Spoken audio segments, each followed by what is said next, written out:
আসসালামু আলাইকুম। দর্শক, একটা গুরুত্বপূর্ণ খবর। আপনারা ইতিমধ্যে আমার চ্যানেলে অনেকগুলো জরিপ দেখেছেন। সেই জরিপগুলোতেই কিন্তু দেখেছেন যে কোন দল এগিয়ে রয়েছে। তবে এবার একজন বিএনপি পন্থী সাংবাদিক, যিনি আমরা জানি যে যিনি বিএনপির সাথে জড়িত বা বিএনপির প্রতি তার দুর্বলতা অনেক বেশি। হাসিনা সরকারের সময় কিন্তু হাসিনা সরকারকে নিয়ে তিনি বেশ অ্যাক্টিভ ছিলেন। হাসিনা সরকারের কথাবার্তা অনেক বলেছেন হাসিনা সরকারকে নিয়ে। তার যত দোষ ত্রুটি ছিল সেগুলো জনসম্মুখে তুলে ধরেছেন। তেমনই একজন সাংবাদিক হচ্ছে সাংবাদিক মাসুম মাহবুব।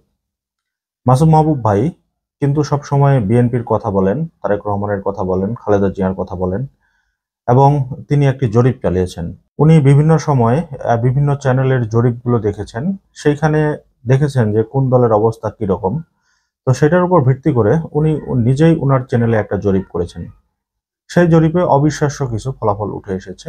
তিনি কিন্তু তার জরিপে আওয়ামী লীগকে রাখেননি। তার জরিপে তিনি ৪টা অপশন দিয়েছিলেন। একটা হচ্ছে বিএনপি, একটা হচ্ছে ছাত্রদের দল, একটা দল রেখেছেন জামাতি ইসলাম, আর রেখেছেন হচ্ছে মন্তব্য নেই এমন একটি অপশন রেখেছেন।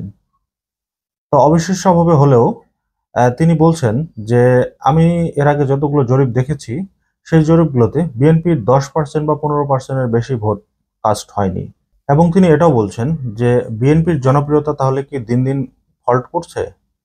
৫ই আগস্টের আগে বিএনপির জনপ্রিয়তা কিরকম ছিল আর এখন তাদের জনপ্রিয়তা কোন পর্যায়ে গিয়ে পৌঁছেছে। এটা কিন্তু সাধারণ মানুষ যাদের একটু কমন সেন্স রয়েছে তারাই বুঝবে যে বিএনপির জনপ্রিয়তা আসলে কমেছে না বেড়েছে। তবে আজকে সেনাপ্রধান জেনারেল ওয়াকার আজকে একটি বক্তব্য দিয়েছেন জাতির সামনে। সেই জাতির সামনে তিনি বক্তব্য দিয়ে বলেছেন সব দলকে তিনি সতর্ক করেছেন। যারা চাঁদাবাজির সাথে জড়িত রয়েছেন, যারা টেন্ডারবাজি করছেন, টেম্পো স্ট্যান্ড দখল করছেন, একে অন্যকে কাদা ছোড়াছুড়ি করছেন, তাদের সকলকে তিনি সতর্ক করেছেন। তিনি হঠাৎ কেন সতর্ক করলেন? এটা নিয়ে কিন্তু অনেক প্রশ্ন উঠতেছে, অনেক কথাবার্তা হচ্ছে, অনেকেই জেনারেল ওয়াকারের সমালোচনা করছেন। কিন্তু বাস্তবে যেই পরিস্থিতি আমরা বাংলাদেশে দেখছি, সেই পরিস্থিতিতে যদি এই দলগুলো একদল আরেক দলকে কাদা ছোড়াছুড়ি বন্ধ না করে, তাহলে ভারত যে বাংলাদেশকে নিয়ে প্ল্যান করছেন সেই প্ল্যান কিন্তু তারা সাকসেস হয়ে যাবে। আর যে কোনো সময় কিন্তু সেনাবাহিনী ক্ষমতা দখল করতে পারে। তো দলগুলো সবকিছু করার আগে চিন্তা করবেন যে আসলে আমাদের কি করা উচিত। না হলে এই যে লুটপাট করে যেই টাকা পয়সা কামাচ্ছেন, এই টাকা পয়সা কিন্তু আপনাদের থাকবে না ভাই। কোন দিক দিয়ে টাকা বের হয়ে যাবে সেটা কিন্তু আপনারা টের পাচ্ছেন। আওয়ামী লীগের লোকজন কিন্তু হাজার হাজার কোটি টাকা কামিয়েছে, কিন্তু এখন কি হচ্ছে? সেই টাকা কি তারা ভোগ করতে পারছে? পারছে না।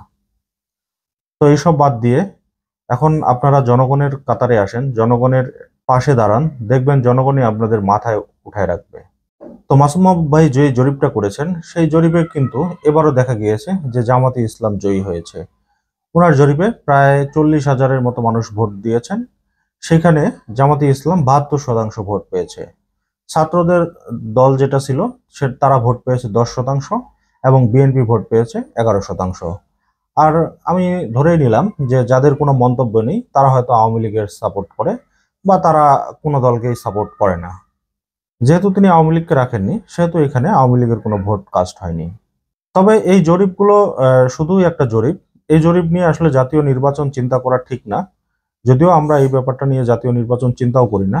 কিন্তু এই জরিপগুলো থেকেও কিন্তু অনেক কিছু মানুষের আকাঙ্ক্ষা, মানুষের কথাবার্তা, মানুষের মন্তব্যগুলো কিন্তু উঠে আসে।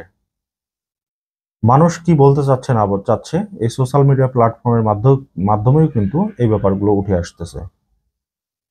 তো আমরা চাই আপনারা এই কাদা ছোড়াছুড়ি বাদ দিয়ে আপনারা জনগণের কাতারে আসেন। না হলে কিন্তু দেখবেন যে যেকোনো সময় সেনাবাহিনী ক্ষমতা দখল করছে।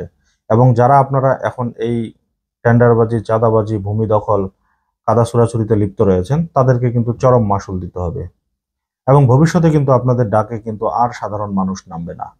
কারণ মানুষ কিন্তু বুঝে গেছে যে আমরা জীবন দিব আর রাজনৈতিক দলগুলো এসে লুটেপুটে খাবে, এই ব্যাপারটা আর হবে না। তো দর্শক, আজকের মতো এই পর্যন্তই। আল্লাহ হাফেজ।